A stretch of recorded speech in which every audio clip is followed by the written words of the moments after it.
বন্ধুরা দেখি হাঁসের ডিম নিয়ে এলাম বাজার থেকে। আগে কৃষ্ণা কত গেল দেখি।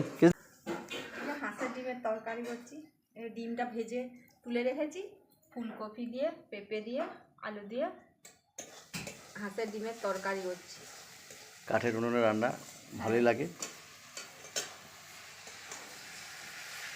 হাঁসের ডিম তোমার আজকেও পেলাম বুঝলে না, সেদিনে যা পেয়েছিলাম খাওয়া হয়ে গেছে, আবার আজকে নতুন করে পেলাম আরও।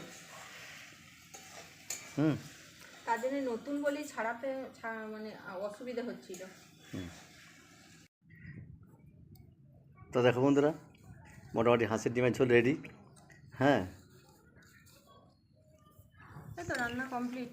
গরম মশলা দিয়ে নামিয়ে দিচ্ছি, গরম মশলা দেওয়া হয়ে গেছে। কালারটা দারুণ এসছে বলো। অ্যাকচুয়ালি কাঠের জালে রান্না হাঁসের ডিম বাবার দারুণ। মাংসও ভালো হয় কাঠের জালে। বাই বন্ধুরা, রাখি।